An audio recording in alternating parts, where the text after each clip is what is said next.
Hello friends, welcome to the next session on graph traversal. Yesterday we saw depth first search traversal. Today we'll look at breadth first search traversal. Fine. And depth first search traversal we know used stack as a data structure.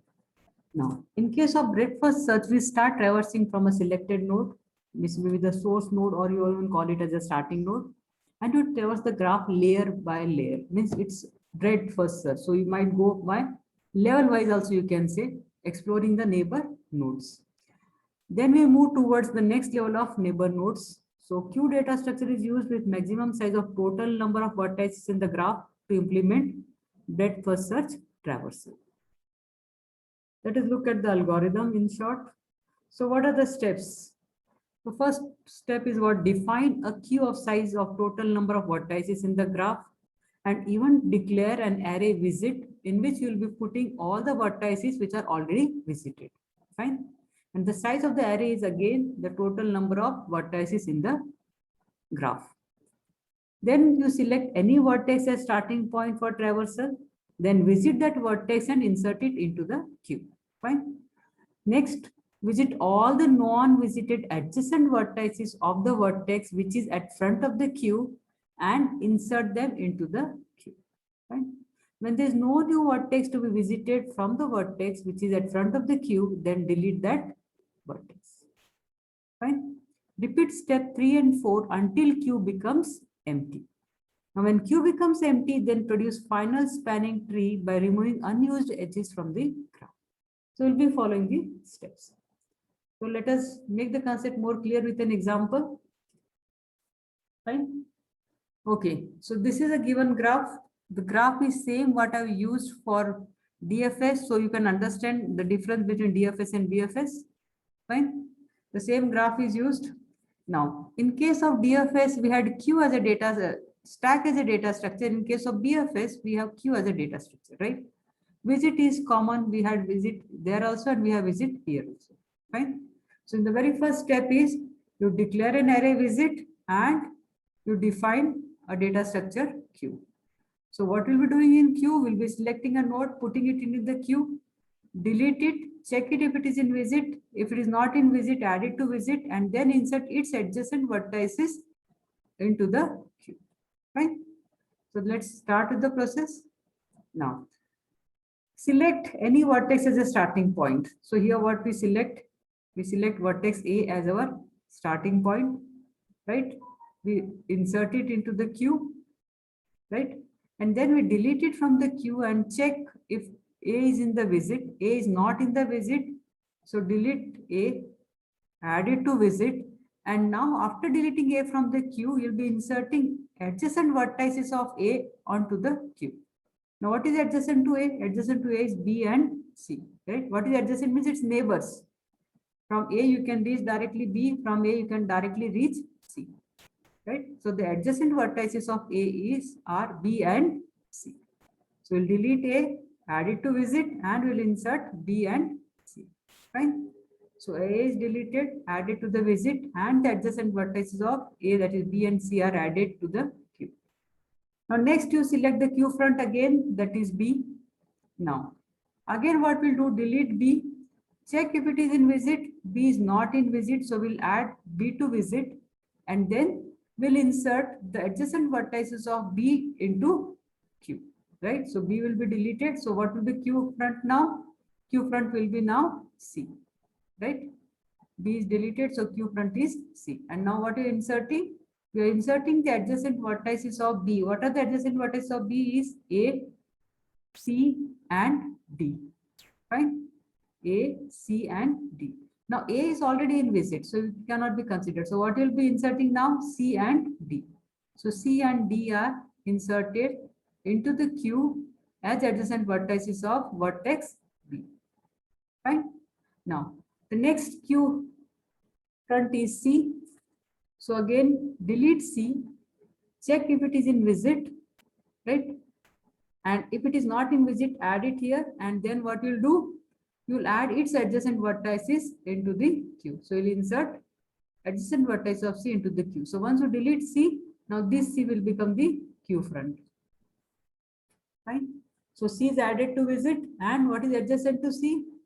Adjacent to C is A, B, E, and F. Now A and B are already in visit, so we'll not consider them. What will be inserting? We'll be inserting E and F.